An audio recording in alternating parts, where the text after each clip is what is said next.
Welcome back to my Warhammer lore. In today's video, we'll be once again delving into the lore of the vampires.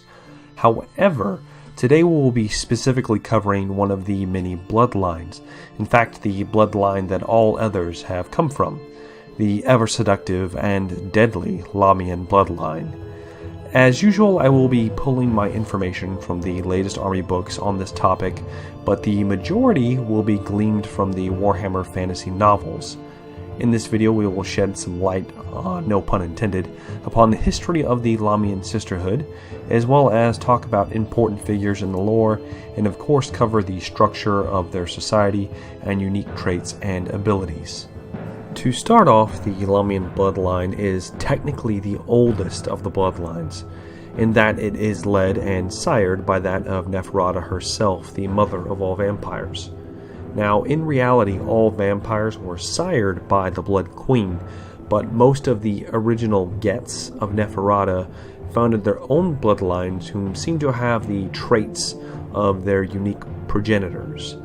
Now, how this happened is mere speculation, but it is my opinion that the Lahmian bloodline, with its very seductive and subtle gifts, seems to only be passed on to the females Neferata has sired.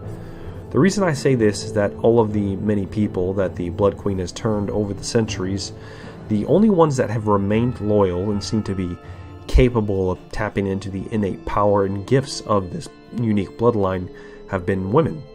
Of course, many men have been turned, but they have always seemed flawed and quick to betray their master. Whether this just be the male ego or some unnatural clash of the bloodline with male physiology, we will probably never know, but because of this, the modern Lahmian bloodline is comprised almost entirely of women.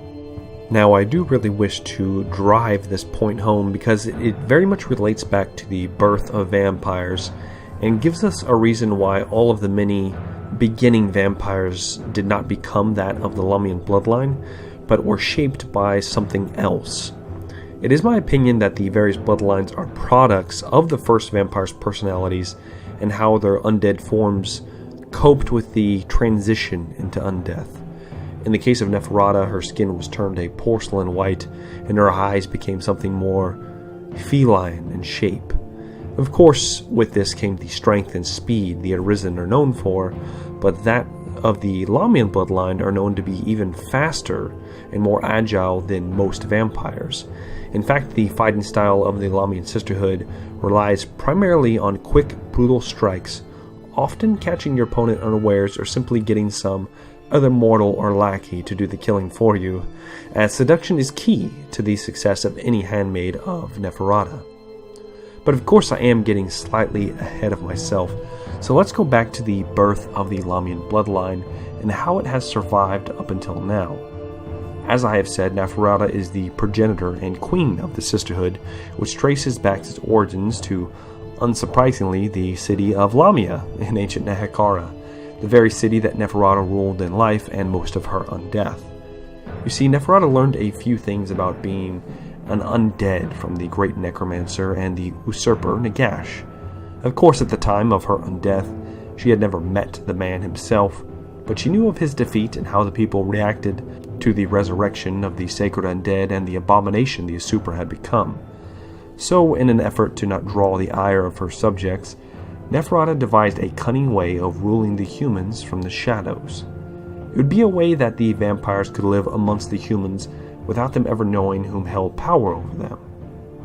Despite the displeasure of the majority of her first spawn, whom were mostly men, she forbid them from carelessly turning members of this city, and also in the same vein they were not to wantonly feed from the population of Lamia, as the last thing they needed were drained corpses littering the streets to draw the attention of their neighboring priest kings, and rogue vampires uncontrollable in their newfound form.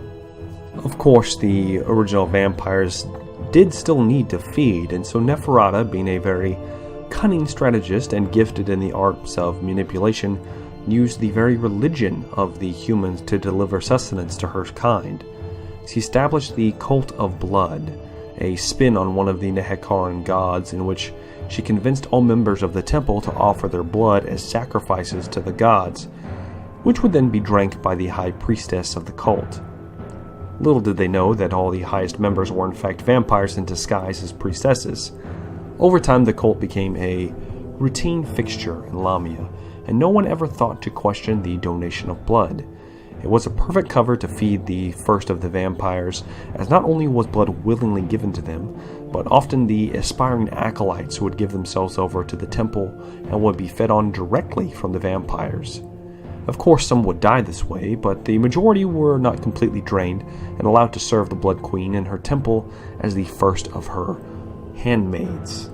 And these would be the original Lahmian Bloodline, though not many of the originals would survive the centuries to come. Now, not all of these handmaids in this temple were vampires, but some were, the most important of the bunch being the very first woman Neferata ever turned, the former concubine Naima of far distant Cathay. Naima is in fact the only detailed character from Cathay I have ever come across in my studies, which gives us some insight into their culture that I hope to eventually cover one day.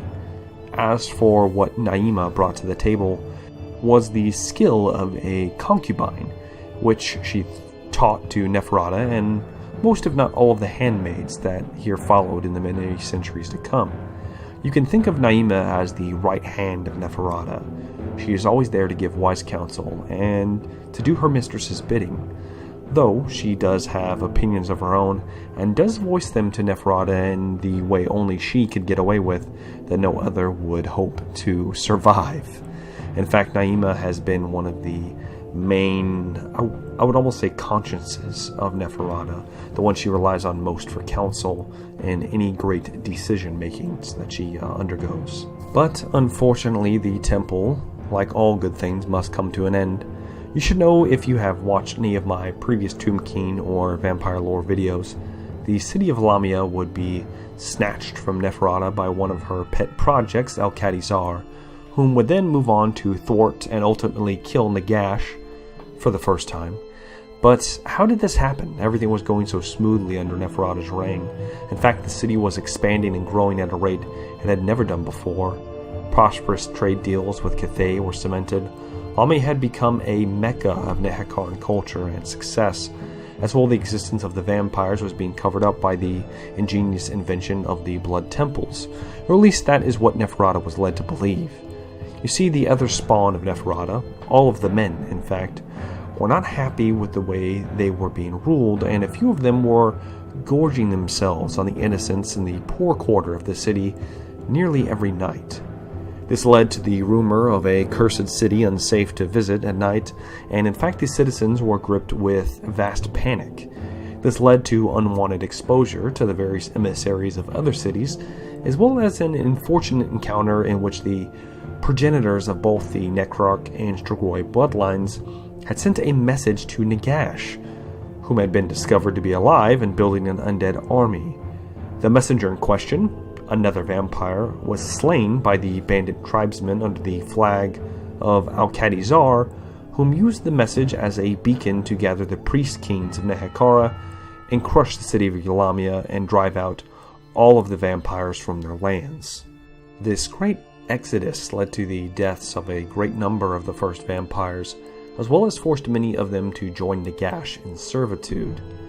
To add insult to injury, under the rule of Nagash as foot soldiers, Neferata was not even given control over the vampires. That honor would be given to one of her Gets, Vashnesh, a man, whom you might know now as Vlad von Karstein. Through a bit of treachery and savage death, the spell Nagash used to control the vampires was broken, and the majority of them fled from his service and ended up in far-off lands where their various bloodlines took hold in a more pronounced way. Now, I will not be delving into the entire story of Neferata or the other vampires yet, but needless to say, after the fall of her city and the treachery and degradation of men, she was beginning to form the structure of what would become the Sisterhood of Lamia. However, she had not completely given up on men yet, and despite the counsel of Naima, she turned a man by the name of Khalid al-Mustafar, an Arabian Khantoy, or a kind of knight, if you will, as well as a few others on her journey from the lands of the dead to Cathay, to Araby, then Sartosa, and finally to what we now know as the Badlands, or as it was known then as the vampire nation of Strigos, or Strigoi, with the capital of Morcaine. In fact, many of the progenitors of the various vampire bloodlines were gathered in this very city by the foul sorcery at work here. It was here that Neferata was approached by Ushorin, her former Lord of Masks, and asked to help manage this new country by becoming the head diplomat and ambassador of Morcaine to the rest of the world, which was primarily made up of barbarian tribesmen and dwarves in their mountain holds. This is where Neferata and her now growing bloodline of female handmaids began to develop their skills for espionage and seduction by manipulating the various heads of the kingdom and that of dissidents amongst the Strigoi and forces beyond that. This would lead to the fall of Morcaine and the collapse of the great Strigoi nation. But before that, through the resurfacing of Nagash's crown of sorcery, Neferata was tasked with taking the Silver Pinnacle, a great dwarf hold. A suicide mission, to say the least, but one that Neferata completed after a long, drawn-out siege. At the end of the siege, Neferata offered the king of the hold the chance to leave and take his people to safety. However, Neferata was betrayed yet again by one of her male Gets. Khalid, the Arabian Khantoy, took it upon himself to ally with Ushorin as his true master, and butchered the women and children of the Silver Pinnacle, which caused the last of the Dawi to take the Slayer Oath and forced Neferata to kill every last resident of the Center Pinnacle and take it for herself. She would then use this hold as her base and protection from the wrath of Ushorin and the thing manipulating him. As for the fate of Khalid, he was imprisoned in a coffin and after a few centuries was gifted to Arkan the Black during Nagash's first resurrection when he descended upon the Empire of Man. To this day, the Lahmian Sisterhood is based out of the Silver Pinnacle, where Neferata still rules. Until we get to the end times, of course, but we won't be covering that as usual. However, the Blood Queen has not given up on her desire to rule the humans of the Warhammer world. She is simply playing the long game. Instead of openly exposing themselves, Lahmian Society has developed into a network of spies amongst all the human civilized nations of the Warhammer world. In every major city in the Empire, there is a cell of Lahmian vampires, as well as Bretonnia, Araby, Cathay, the Board Princes, Astalia, Tilia, and even Kislev. These cells are formed around an older, more experienced handmaid, whom finds a suitable location to establish a base of operations, usually furnished in the old Nehekarn fashion of the now ancient blood temples, with a twist on whatever culture they are integrating into. For instance, you may find statues to the goddess Asaf in the temple in Non, in a grand banquet hall, similar to those used by the nobility of the empire. Wherever these handmaids establish a base, they seek out beautiful young women, either in power or recently to come into through marriage, and seduce them into the undead life. Most are sent to the Silver Pinnacle to be properly trained in the art of seduction, espionage, combat, and some limited sorcery, but some are trained within the city depending upon whom has been turned and if they can be absent without drawing suspicion. In this way, Lahmian Society, the Sisterhood, can be linked to a great network of spies that manipulate and relay information back to the Silver Pinnacle, making Neferata one of the most well-informed beings in the Warhammer world, and not only the doings of men, but of dwarves, of elves, of everyone that mankind ever comes into contact with, and she uses this to her advantage. However, unlike most vampire bloodlines, the Lahmian Sisterhood has decided to live amongst the humans in secret, and are therefore one of the most disciplined when it comes to feeding. Seeing as they are all masters of seduction, the handmaids utilize their appeal to infiltrate high society, and not only for information, but a willing source of food, as they are very careful not to drain their victims completely, and through subtle sorcery are able to keep their undead life a secret, as the men they feed on are often unaware that it is ever happening, as they often feed off them after a extracurricular activity. Of course, this is not always the case, and there are always those that gravitate towards vampires for the promise of unlife, and are willing to do anything to earn the trust of the beautiful women of the Lahmian Bloodline, including submitting themselves over to be fed upon knowingly. This is also how many aspiring acolytes for the Sisterhood are utilized to not only feed and keep secret the Lahmian cells, but also to watch over their coffins during the day and protect their interests and further their many, many schemes in the Warhammer world. Now, one way in which the Lahmian vampires are drastically different from the other bloodlines is not only do they live amongst the humans, but they also tend to go to great lengths to protect them from external threats. They are, in fact, one of the greatest sources of information that are known to uproot and warn the humans of the movements and infiltrations of the powers of chaos, often leaking information to Sigmarit followers and town guardsmen to foil the plans of the ruinous powers.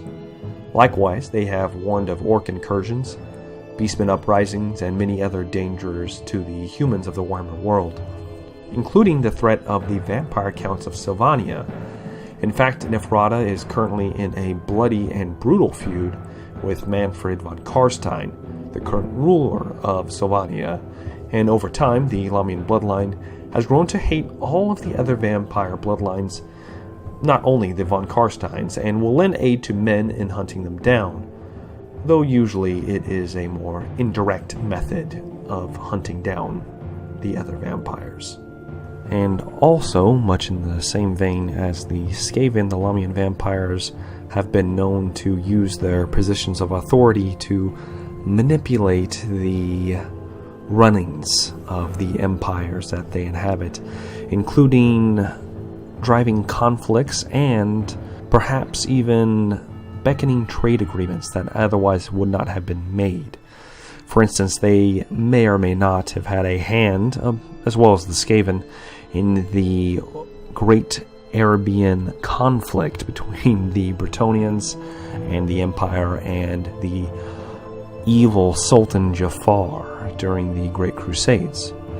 That is just one of many conflicts in which they have been manipulating behind the scenes, including also the vampire wars between Vlad von Karstein and the Empire, in which the Lahmians may or may not have been aiding the humans against the vampire count himself. It should also be noted that though males are not usually invited into the Lahmian bloodline, some do in fact still exist. These are either men that have impressed the sisterhood in some way, or were turned by a sister that had grown very fond of them. These men are never fully accepted into Lahmian society, and in fact are often hunted down by other handmaids, as Neferata will no longer tolerate the wiles of men in general, which in her defense has often undid one of her many grand plans and schemes. Now, it is also of note that not all Lahmians are completely loyal to Neferata. Now, for the most part, the Lahmian bloodline is one of the most loyal bloodlines out of all the vampire counts, which is not saying much, but out of the few that still exist, they are one of the most loyal, probably outside of the blood dragons. Those are the only ones that might have more loyalty. But much in the same way of the other bloodlines, there are a small portion of dissidents that do not see Neferata as their sole ruler. In recent history, the lady, I'm probably going to mispronounce this, D'Aquis of Bretonnia. It's French. I don't know if I'm saying it right, so sorry about that. She has openly defied the rules of Neferata, making a get out of anyone that she wants. And similarly, the granddaughter in Darkness, I want to say it's Katarin, the Tsarina of Kislev, also Russian, sorry for the mispronunciation, guys, decided she wished to rule over the humans, now rather than at some later distant time as dictated by Neferata's rules. Both instances ended with a very bloody and one-sided battle, with the humans, possibly aided by loyal Lahmians, rooted out the vampires and disposed of the undead abominations. These discoveries have led to the witch hunters and their equivalent in other human cultures to be more thorough in their search to cleanse the world of the vampire filth, often drawing attention to even the nobility where previously there was none. A suspicion that has made progress in the cult of blood infiltrating in human society all the more difficult. This is also the reason the Lahmians do not typically tolerate other vampires in what they deem their territory, as often the needs of said vampires often draw unwanted attention to the Lahmians and their schemes. Now, there are a few more important Lahmian characters, but some that might deserve their own videos one day.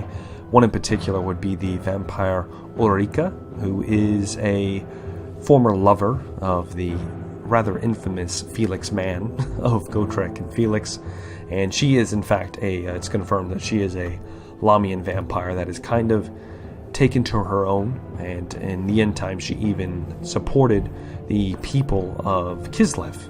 So she is also a very important figure, but she's one of the only other named characters besides Neferata and Naima that really get any screen time in the grand scheme through the vampire novels. And now would actually be a good time to go over the traits and abilities of the Lahmian vampires. Specifically, let's start with their more normal weaknesses. Now, since the Lahmians infiltrate high society, they often have an excuse for not being out during the day, as they are attending parties and plays with the rich and famous all night.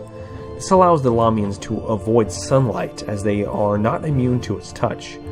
However, some of the handmaids have trained themselves to be able to tolerate the sun to an extent, and most at least have a tolerance enough that when they are forced to be out and about during the day, a simple sun umbrella will shield them from the worst of the sun's kiss and prevent them from smoking, though it is probably uncomfortable.